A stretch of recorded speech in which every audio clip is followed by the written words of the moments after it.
imitation de Diane. Ça va, pardonne-nous, on a quand même attendu 18 h pour... Commencer à être lourd. Commencer à être un peu des vieux dragueurs.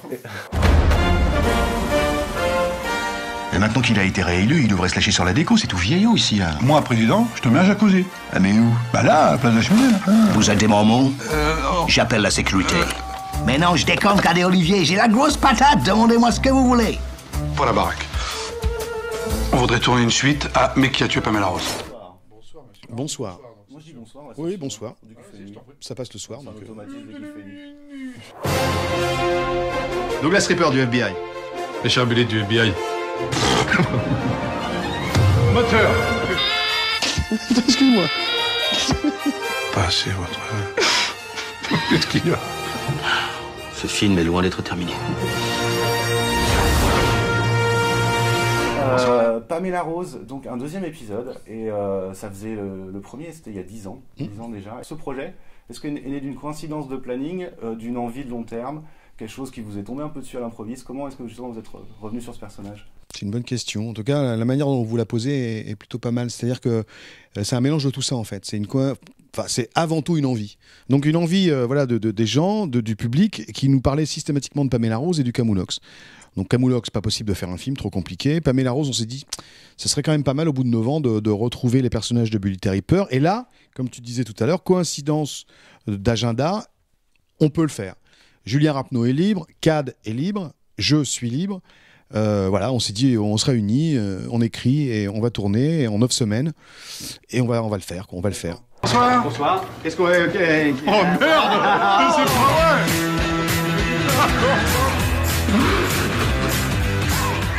Chouette, une poursuite. C'est quoi ça? C'était compliqué justement dans l'écriture de garder un équilibre entre une histoire qui se tient à peu près et un comique absurde. Non, ça n'a pas été compliqué parce qu'on a choisi là pour le coup par rapport au 1 de faire une histoire, une intrigue très simple. Hyper cliché, voilà, un corps déterré, un méchant, un complot contre la présidente, et puis il faut résoudre le complot et empêcher la présidente d'être tuée. Il n'y a pas plus simple, il n'y a pas pas plus basique comme scénario. Et un petit switch quand même à la fin. Et un petit switch, histoire de faire un switch à la fin. Oui, bah oui, Voilà. parce qu'on aime bien ça. On aime bien. Cette T'es con. structure vachement simple nous a permis de délirer autour, parce qu'on savait que les gens, là, pour le coup, si on était malin au montage, n'allaient pas perdre le fil de l'histoire et n'allaient pas oublier qu'il fallait quand même empêcher que la présidente soit tuée. Mais le reste, c'est un délire voilà, complet, quoi.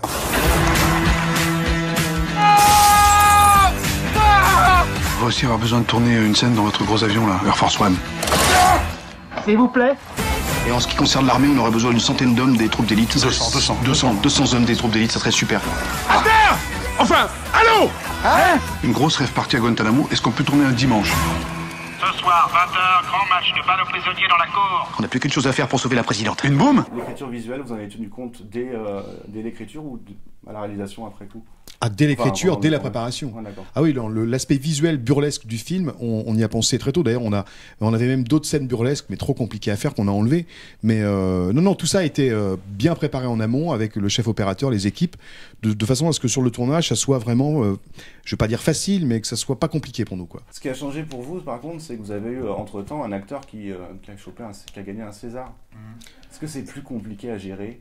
À gérer ah bah oui, les parce que exigences d'un oui, acteur. bon bah il y a des problèmes de roulotte, hein, voilà. Il y a forcément des problèmes de roulotte. Voilà, et la roulotte, ta roulotte. Moi j'appelle ça des roulottes, j'aime bien. Ta roulotte est forcément plus grande, et il faut qu'il y ait un minimum de confort à l'intérieur. Voilà. C'est pas le même repas. Le repas, il faut que tu manges dans ta roulotte et pas avec les autres. Pas Genre de... la même nourriture. Voilà. Cuisinier japonais. Cuisinier japonais, il y a le vouvoiement Ouais, forcément. obligatoire entre 9h et midi. Après on peut tutoyer. C'est des petits trucs comme ça, mais Ce qui font le charme d'un tournage. ça finalement. fait le charme d'un tournage, Ouais. voilà. Le côté un peu diva, le côté ah je me suis fait mal alors qu'il n'y a rien. Voilà, mon médecin. Ouais, ton médecin ma personnel, sœur. ton masseur, ton gourou, hein, qui était omniprésent. Voilà. Finalement, voilà, c'est une petite famille, comme on a tendance à dire, quoi, le cinéma. C'est une petite famille. En tout cas, nous, c'est notre petite famille. Hein. C'est la petite famille dans la prairie.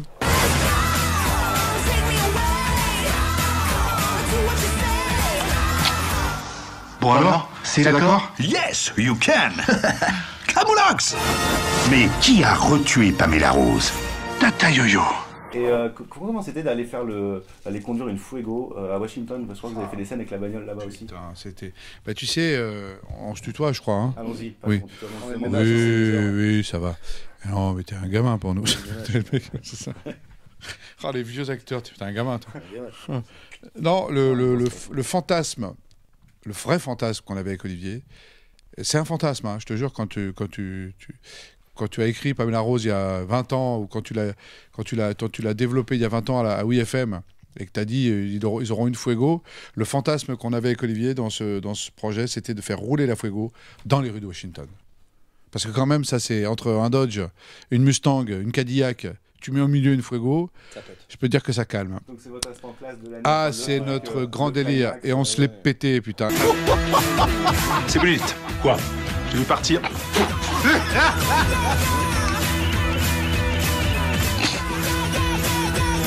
Non, te mens pas. Je me suis surpris à faire attention aux détails. Ouais. Et à me dire en sortant, j'ai loupé des choses. Est-ce que c'est quelque chose vous avez cherché justement à créer cette sensation? Ça se voit dans le film. Au bout d'une heure, on a un grand événement justement. Oui. Où on regarde tous notre montre et vous le savez déjà dans le film. Justement, à quel point vous avez joué avec ça? Ah bah, le film est truffé de clichés du cinéma, de moments où on s'adresse au spectateur directement, on lit un scénario au milieu, il y a des faux raccords aussi, il y a des choses... Voulu, hein. Mais il y a plein de détails, c'est vrai, c'est pas pour dire, mais il faudrait voir le film au moins 20 fois pour... Non, il y a des choses, vous êtes sûr que ça va nous échapper ou pas? Non, mais on a essayé quand même, très honnêtement, on a essayé pas non plus de trop mettre de choses en arrière-plan, par exemple, comme dans Les As, ou dans Étienne, un pilote d'avion, il y avait beaucoup de choses qui se passaient en arrière-plan. Je me souviens avoir revu le film, avoir découvert l'affiche de Rocky 24, tu te rappelles, ce genre de choses. Là, il n'y a pas trop... Il y en a quelques-unes. D'ailleurs, on se rend compte que les gens, quand on leur dit « Ah, vous avez fait gaffe », par exemple, qu'il y a la photo de Kovacic quand il arrive à la douane, qui est à côté du douanier et qu'il ne l'a pas vu. Mais ça, les gens n'ont pas forcément percuté. Ce genre de truc. Après que tu le vois. Puis ça provoque pas... C'est pas le genre de choses qui provoque le rire. Ça, c'est le truc que tu vois après coup, ou sur le coup, et tu dis « Mais ils sont malades ». Il y a la phrase à l'envers, voilà, que les gens vont... tenter de découvrir après, je sais pas comment ils vont faire, mais qu'est-ce qui se dit? Parce qu'on dit quelque chose, hein, dans cette phrase. On dit quelque chose. On dit quelque chose, donc voilà, c'est des pettis trucs marrants qu'on a mis comme ça, ici et là, dans le film, histoire de rajouter encore des couches. Oh, 47 ans, il reste ce qu'on est en train de faire. C'est bien, justement. Attention, t'es prêt? Oui.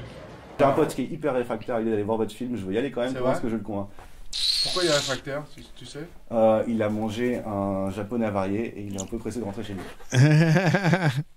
Parce qu'il y a pas, dans le film, il n'y a pas une forme d'humour, il y a différentes formes d'humour.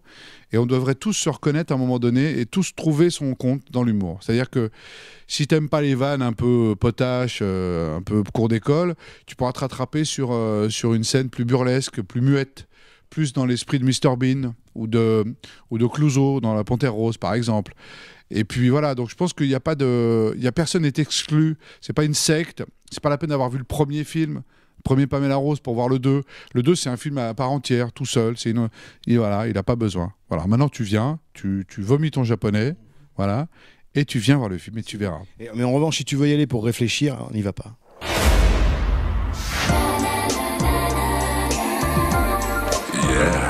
Qu'est-ce que c'est que ça?